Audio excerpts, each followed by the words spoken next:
Canarias. En la cadena SER, Hora 25.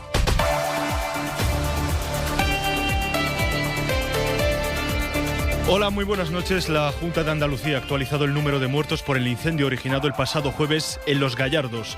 Son 13, una víctima más. Es una mujer de 93 años que estaba entre los 8 heridos ingresados en el hospital. Redacción en Andalucía, Jaime Navarro, última hora.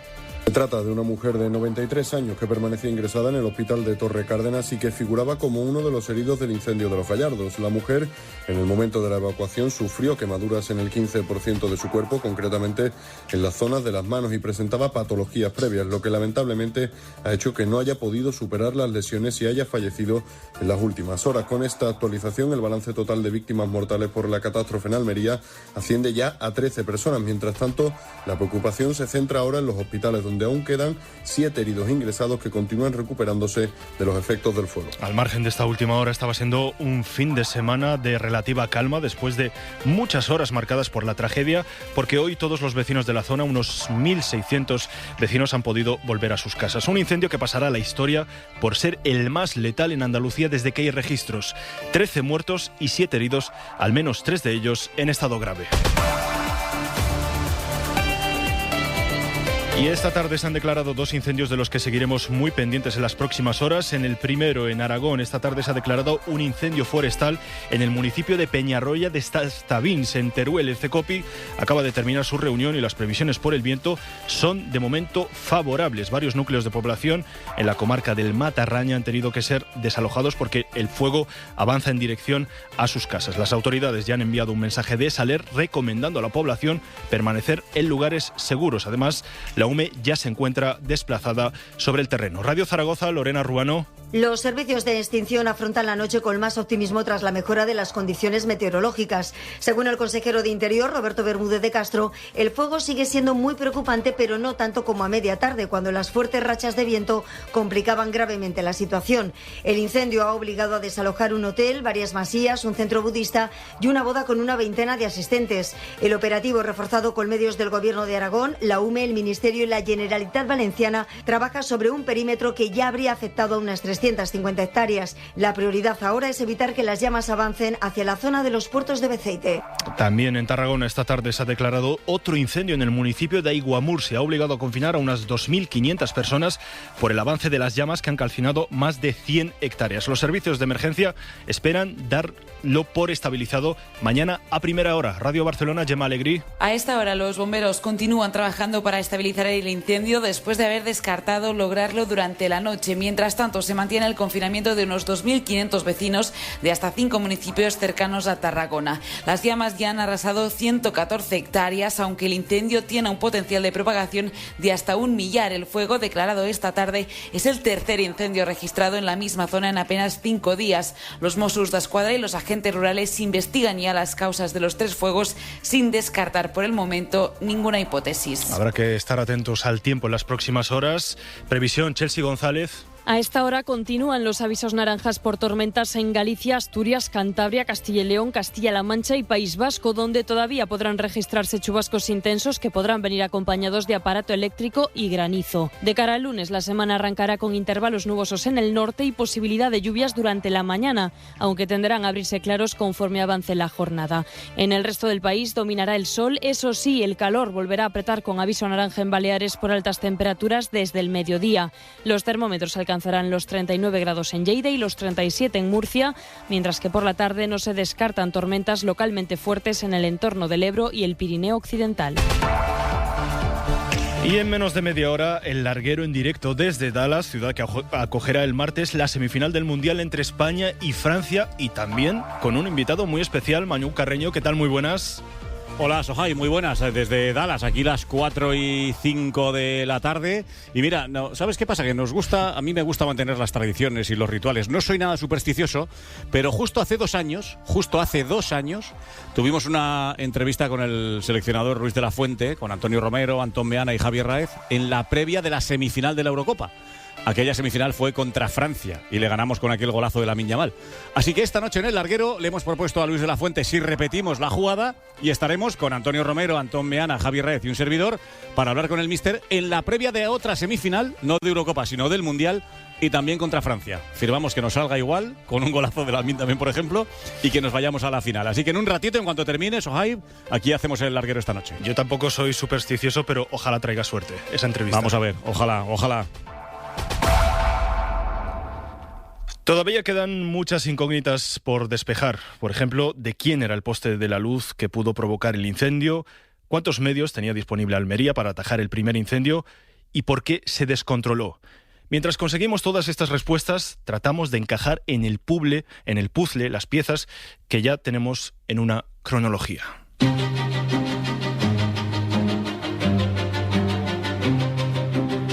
Jueves 9 de julio, 4 de la tarde.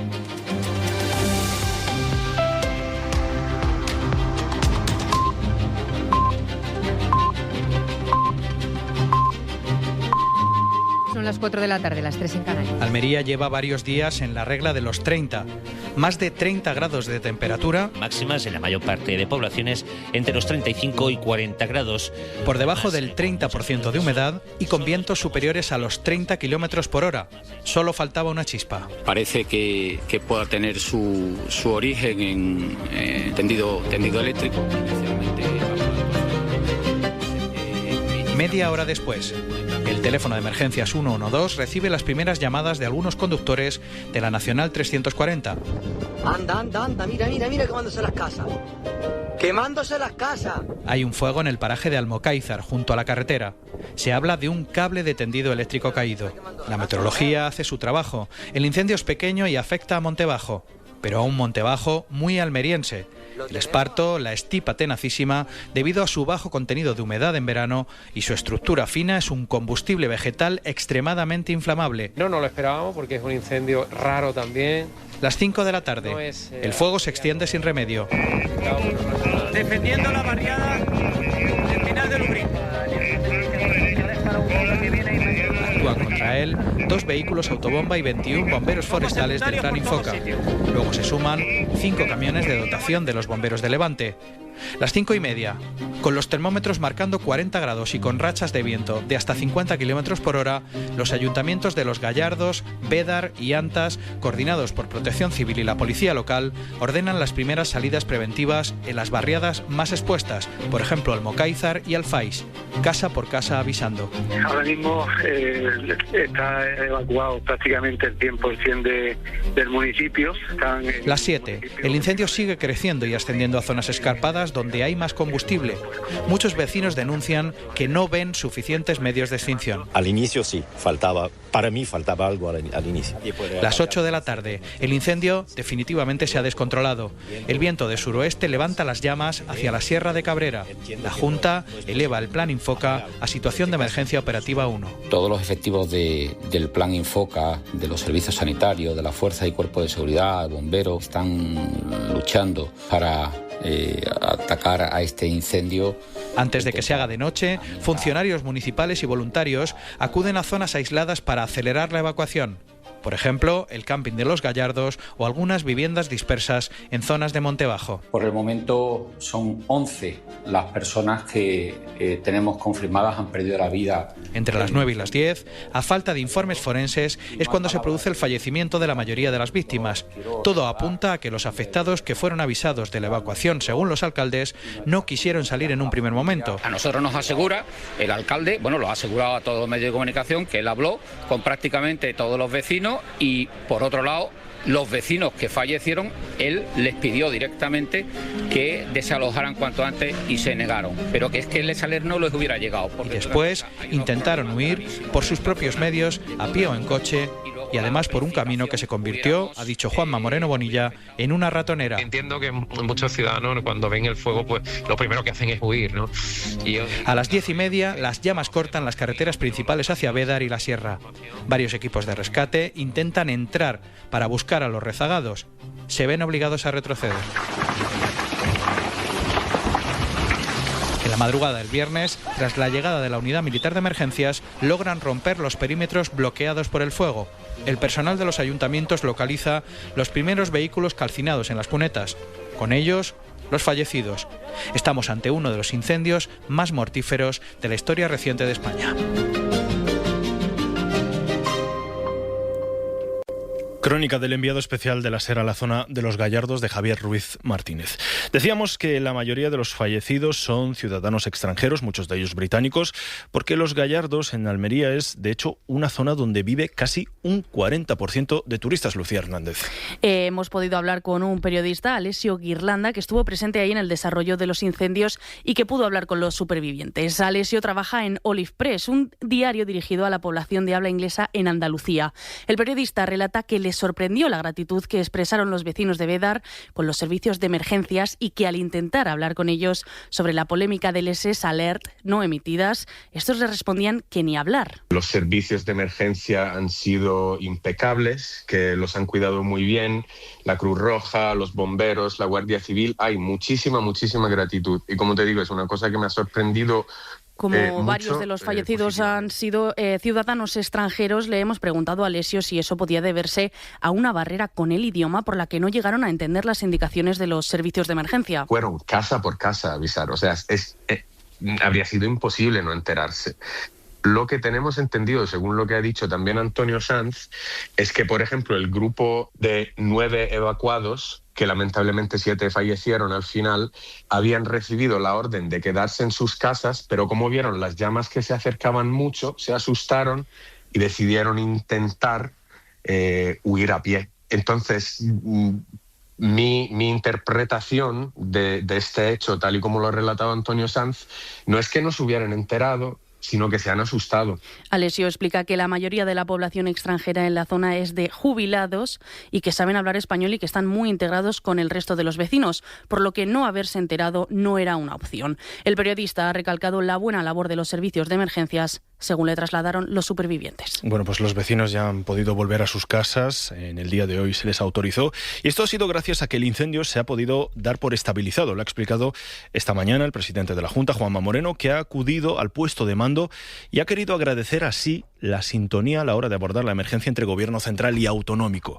Esta vez, ante la tragedia, los políticos no se han cruzado, a pesar de algún intento, reproches. Hubiera sido muy difícil llegar a la situación de estabilización a la que hemos llegado ahora y probablemente también hubiera habido, tristemente, más víctimas de las que ha habido si no hubiera habido una intensa, inteligente y honesta cooperación y colaboración entre las distintas administraciones.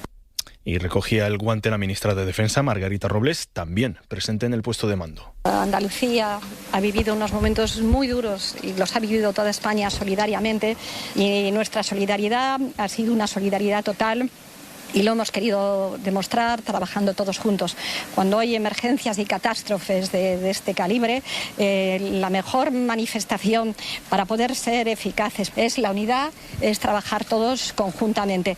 Y está ahí la buena sintonía entre Ejecutivo y oposición, porque el Partido Popular continúa cargando las tintas con un discurso no solo de oposición al gobierno, sino también con un tono ultraliberal en plena pugna con Vox por el votante más ultra. Cuca Gamarra, vicesecretaria del PP, ha avalado hoy las propuestas que ha venido presentando el partido en las últimas semanas. Medidas antiinmigración, recortes en derechos laborales y propuestas eminentemente antiabortistas. El PP quiere dejar de ser la derechita cobarde, como les acusan en Vox, y ahora se erigen como la derecha valiente. El Partido Popular abre los debates de una manera valiente y no vamos a dejar de abrir los debates que consideremos que son importantes para la sociedad española.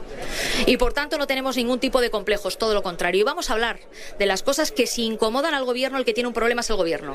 El gobierno de España está centrado única y exclusivamente en los problemas del presidente del gobierno, sus problemas con la justicia como consecuencia de la corrupción. El Partido Popular de Núñez Feijóo se aleja cada vez más de ese centro derecha en terrenos donde la extrema derecha tenía ya el camino bastante trillado. Lorena Carramolino. El Partido Popular estaba gastando sus esfuerzos en rascar votos en los indecisos y lo hacía atacando al Gobierno por los casos de corrupción que rodean al PSOE. Pero ahora se ha dado cuenta de que su estrategia tiene que girar ya a la derecha. Pablo Simón, politólogo. Núñez Feijóo ya está asumiendo de manera natural que tendrá un gobierno de coalición con Vox. Y por lo tanto, ante esa realidad, lo que él interpreta también es que necesita llegar fuerte a esa negociación. Por ello, estas 2 últimas semanas el PP ha ido tanteando cuestiones más ideológicas con un Alberto Núñez Feijóo más duro. duro en sus declaraciones. El cambio más importante que estamos viendo ahora es que el PP está comenzando a hablar de cuestiones que tienen que ver con un posicionamiento ideológico y por eso está entrando en cuestiones que tienen que ver con migración, cuestiones que tienen que ver con aborto, con bajas laborales. Están empezando a aprobarse temas también en un contexto en el que es cierto que la opinión del público no está tan encima como cuando tenemos el curso político activo, pero no hay ninguna duda de que esto es un ensayo general para lo que va a venir a partir de septiembre. El Partido Popular ya se ha puesto el traje electoral de cara a unos comicios que como tarde se tendrían que celebrar el verano que viene. Según la última encuesta de 40DB para la cadena SER y El País, el PP obtendría el 32% de los votos frente a un PSOE que se quedaría en el 28%. Vox se mantiene como tercera fuerza política con el 17,2% de los votos. El Partido Popular empieza a cargar las tintas ante una semana judicial que va a marcar la crónica política en los próximos días. A partir de mañana lunes, la Audiencia Provincial de Madrid empezará a resolver los recursos presentados por la defensa de Begoña Gómez, por la esposa del presidente del Gobierno, a la que el juez Peinado imputa varios delitos, entre ellos malversación y tráfico de influencias. El calendario judicial también estará marcado por la decisión del próximo jueves del TJUE, el Tribunal de Justicia Europeo, que se deberá pronunciar sobre la amnistía, y eso, confían desde el Gobierno, puede allanar las relaciones rotas con Junts. Sin embargo, Radio Barcelona, Laura Pons, los de Puigdemont, mantienen que la vía con Moncloa está cerrada por completo. La decisión del TJUE difícilmente va a cambiar la relación de Junts con el Gobierno, porque después de este pronunciamiento, el del jueves, todavía deberá pronunciarse el Constitucional sobre los recursos de los afectados. Esto seguramente será en otoño, y también falta el Supremo, que mantiene las órdenes de detención y se niega a aplicar la amnistía. Fuentes cercanas a Puigdemont aseguran que aún quedan muchas estaciones, así que será difícil ver un cambio de rumbo en el partido de Puigdemont, porque aunque el TJUE allane el camino, avale la amnistía, la vuelta del expresidente no será inmediata. Junts desconfía del PSOE, insiste en la vía Starmer, quiere que Sánchez se aparte y cree que los socialistas no creen en la amnistía, solo la defienden por necesidad, decía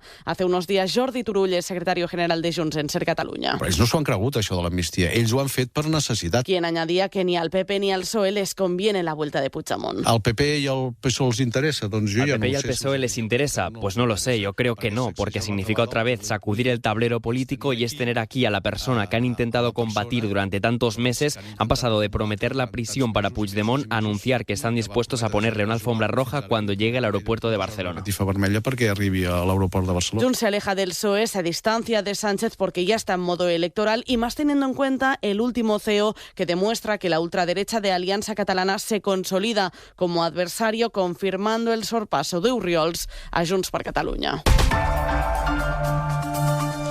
Donde sí parece que habrá cierto acuerdo será la semana que viene en el Congreso, porque esta semana se prevé que salga adelante las reformas de la ley para las personas con dependencia. Está previsto que Junts vote junto a los socios habituales del Gobierno la medida, así como la financiación de unos 6.200 millones de euros para estas personas. De momento el Partido Popular no ha informado si se va a abstener, porque tendrá muy difícil explicar votar en contra de esta reforma. En cualquier caso, mañana a partir de las 9 de la mañana estará aquí en Hoy por Hoy el ministro de Derechos Sociales, artífice del decreto, Pablo Bustinduy, para responder a todas estas cuestiones.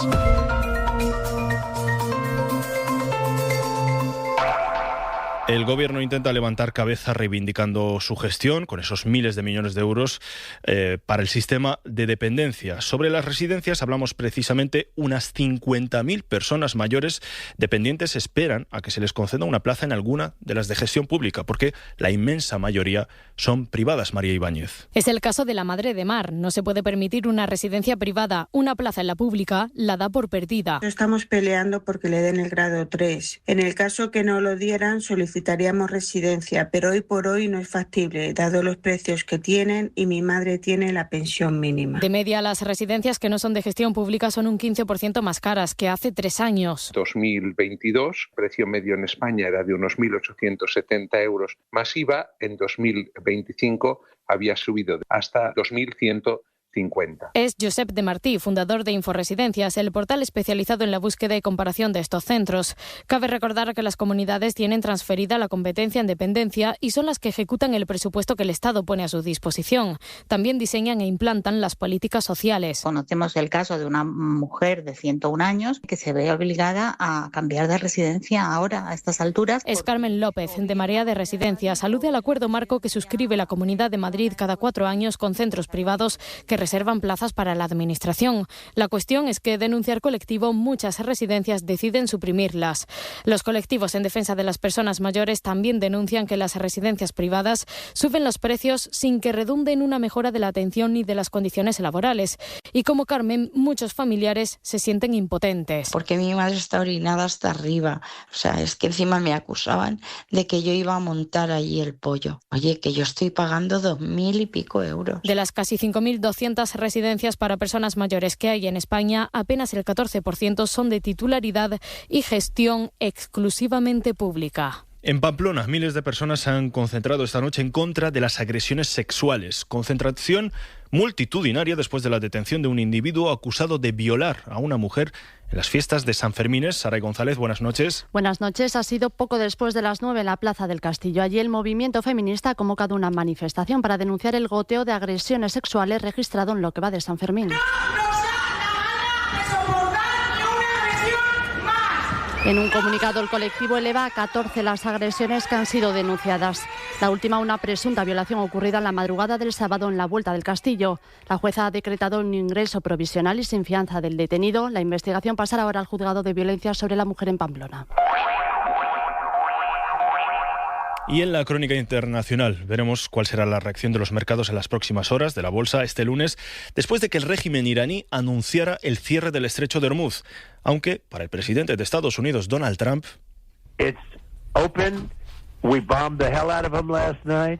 el paso continúa abierto, es lo que ha dicho en declaraciones a la cadena estadounidense NBC. A pesar de que en las últimas horas algunas embarcaciones sí que han sido atacadas al intentar navegar por el estrecho.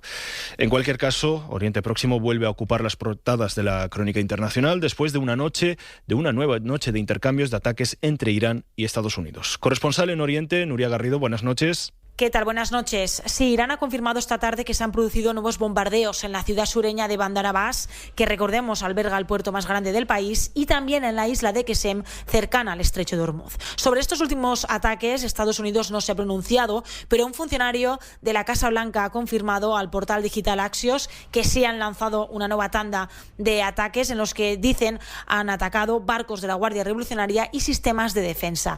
Tras ello, según han informado varias agencias de noticias, Irán ha bombardeado con drones objetivos estadounidenses en Kuwait. Todo esto mientras, recordemos, Irán insiste en que el estrecho de Hormuz ha quedado cerrado hasta nuevo aviso, mientras Donald Trump en las últimas horas ha dicho todo lo contrario. Y mientras todos los ojos siguen puestos en esta guerra, esta tarde Israel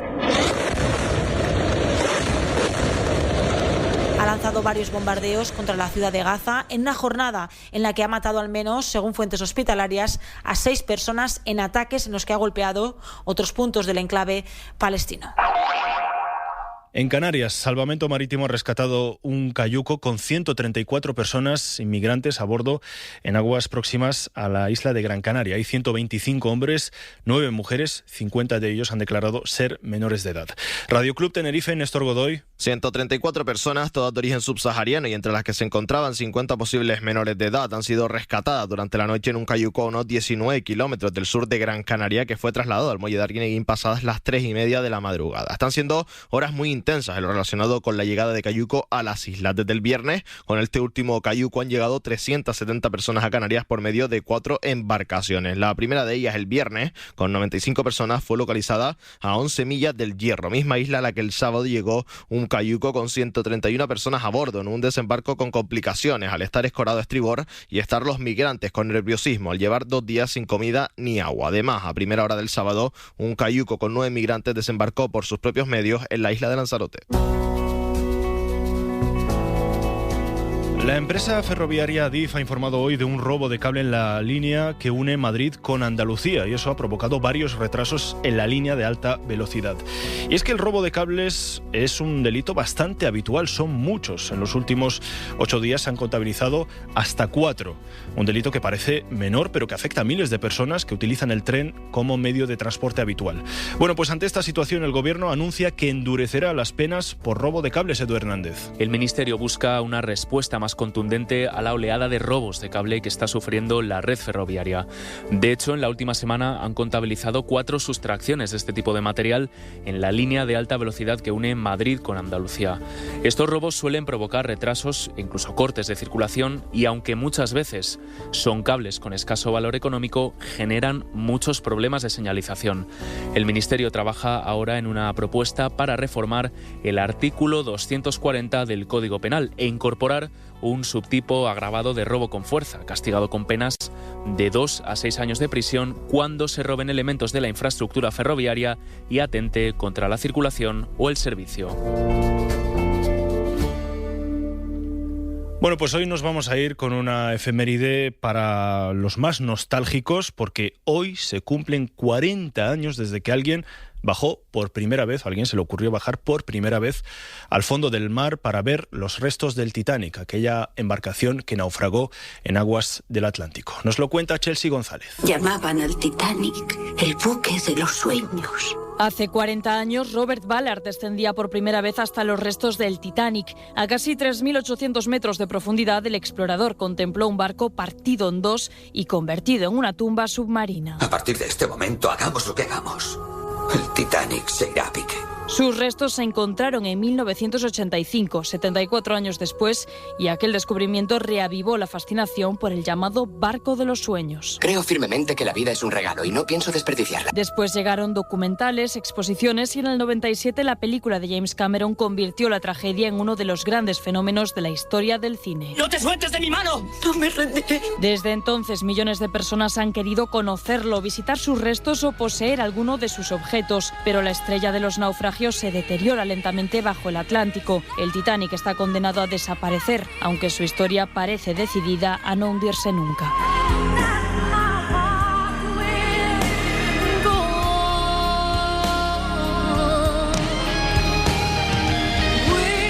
Pues así nos vamos, se quedan ya con el larguero, con Manu Carreño y esa entrevista que esperemos que traiga muy buena suerte para la selección del seleccionador Luis de la Fuente. Nosotros nos vamos, que pasen feliz domingo, más hora 25 mañana con Pablo Tallón.